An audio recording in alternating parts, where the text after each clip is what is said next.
Yes, hello again everybody and welcome to WrestleLine. I'm your host John Scott, joined as always by my co-host Matt Essex, and we're back literally before we fly out to Hong Kong. It's kind of a show that we just decided to do sort of last minute, because I know that last time we was on we said that would be the last one, but we thought we got enough time to squeeze one more in.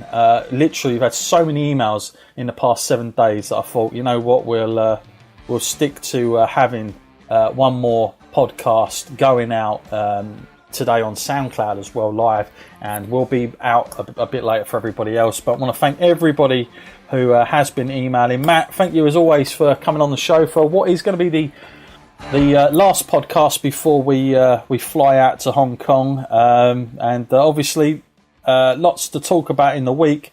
Not so much from maybe the Elimination Chamber itself, not even really that much from Raw, I guess, but all the other news that's been coming out, Matt. Quite a bit of news this week.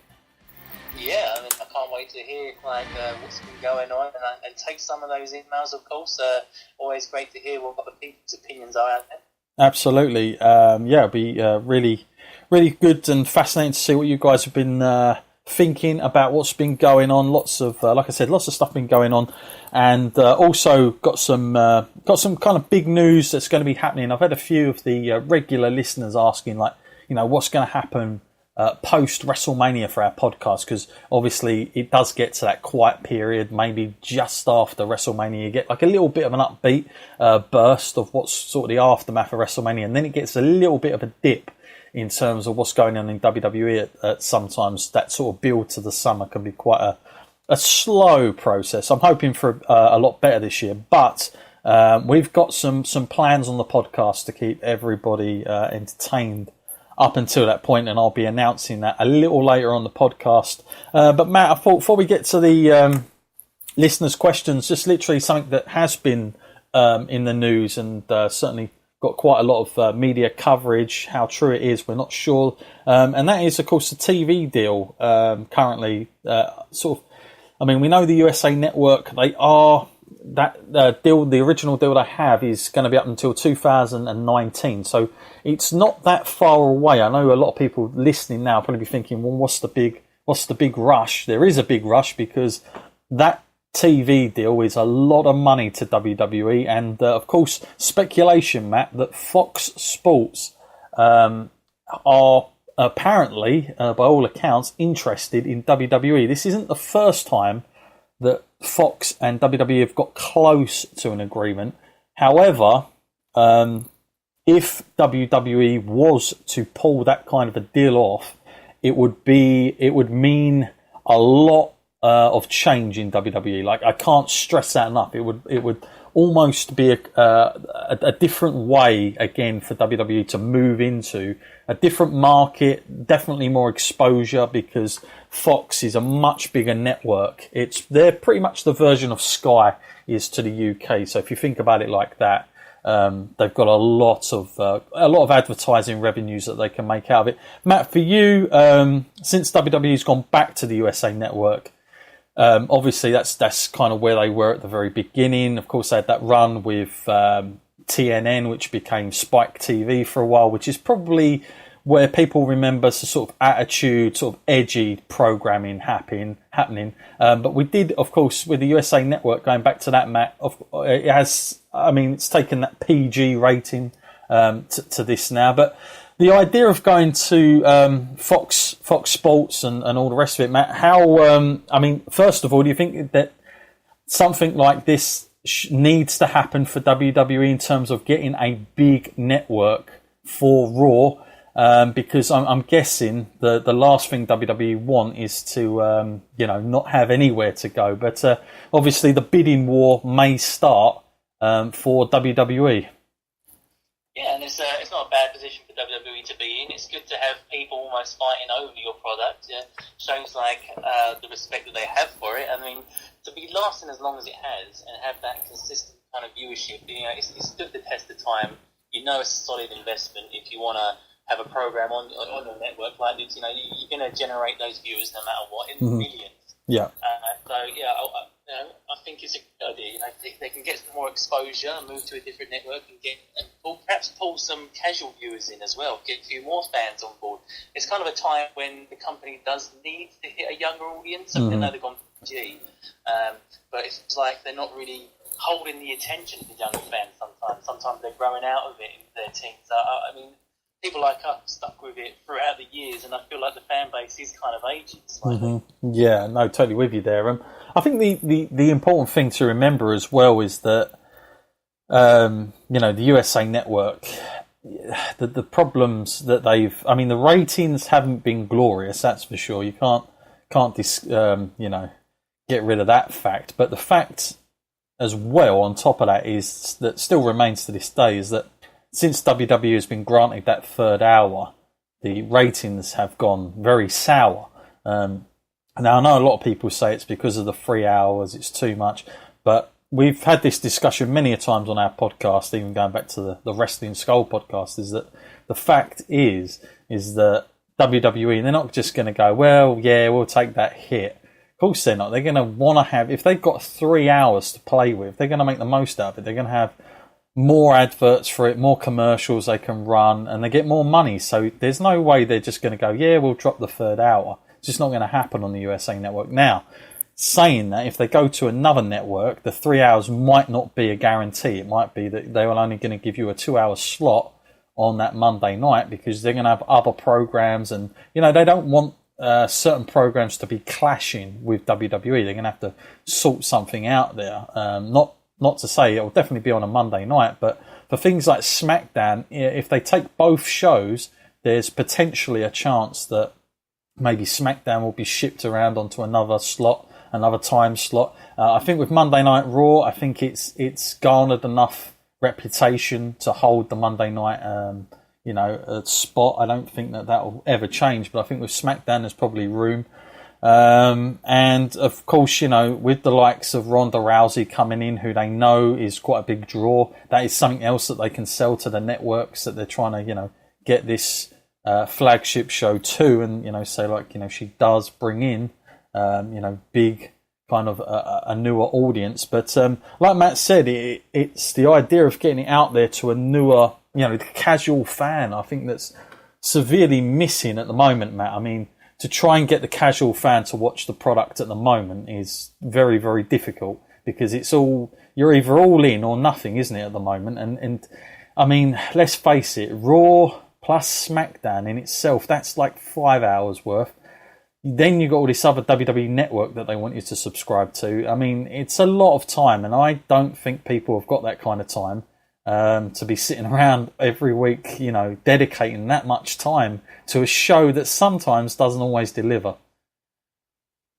Yeah, I mean, I would 100% agree with that. It is a huge investment to actually to become a wrestling fan nowadays. Like, harder than ever. You've got, like you said, 5 hours, and then NXT is a must for something. Yeah, that's a good point.